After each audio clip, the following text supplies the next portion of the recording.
Well, I think the big thing is you got to give a lot of credit to Washington State. I think they had 4 hits in a row, and against 2 high-end bullpen arms, and you got to give them a ton of credit. I didn't think we did anything didn't do anything poorly. They had to hit their way through it, really, and they did a really good job. And punched us right in the face, square in the face, and I thought we handled it well. But their number 41 there was pretty good, keeping us off bay and keeping us off the scoreboard, and he was really, really good fastball slider combination. And but I think the story of the game is, you fast forward, it's Zach Collier throwing 3 innings, and then Luke Boyers, who didn't get the start today, and all he did was come in off the bench and have 2 awesome at bats. Flew out to the left on a really good swing, and then won the ball game in the bottom of the, whatever that was, 12th, 11th, something like that, bottom of the 12th. That's why baseball's an awesome game. It can be crazy sometimes, but for it to reward a guy like that, who's been in our program for 4 years, and didn't start today, but ended up having the biggest at bat of the night. So that's why, baseball's, it's awesome, and it's also tough on you sometimes too. You ran a couple different pitchers out there for single innings, 13 pitches I think for Ayers, 14 for Hodges. Was that intentional to keep them available tomorrow? Yeah, that was the main thing. It's we feel really good about a lot of those guys down there, and like we talked about, giving guys opportunities. Hunter Hodges, he comes out and strikes 3 guys out, and you want him available for the next day. So it's hindsight's 20/20 in terms of the way the game kind of ended towards the end of it. But I thought Washington State, I didn't think Kyle did anything poorly. I think Washington State just put together really, really good at bats, and then did it against Ben Abel as well. So when you have a Tuesday, Wednesday, you're thinking a little bit about that, and but we felt great about our matchups, and it just didn't go our way in the 9th inning, and they did, like I said, they did a really good job. Talk about Zach Collier. He's 3-0, leading the nation. Yeah, that's like I told him when we went out there, this is why we brought you here, and I think now he's been in some high leverage situations now, and he's answered the bell, and now he went 52 pitches, which we weren't worried about because we had stretched him out in January and February leading up to the season.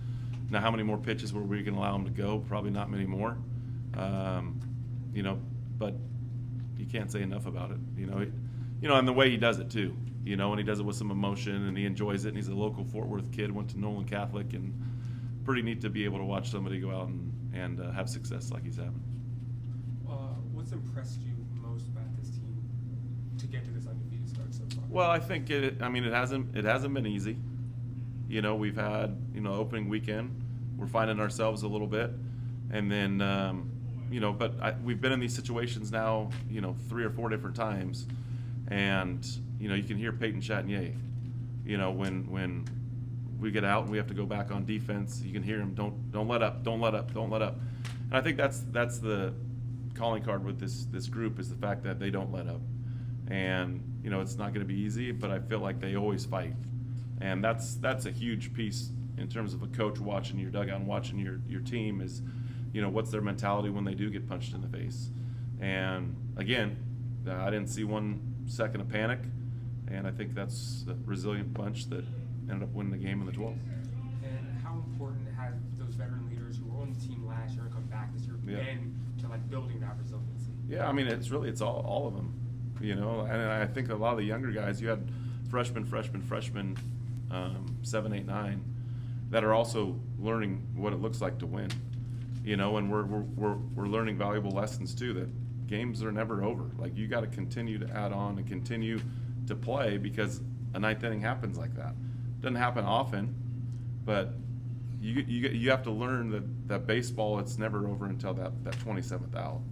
And so I think they're learning a lot in terms of what it means to play a full 9 innings, or tonight 12 innings, and know that you're never out of a game, and neither is the other team. So you got to keep playing, and I'm just proud of the way that we handled the 9th inning, and then to turn around and put up 3 zeros after that, and then get a walk-off win is great.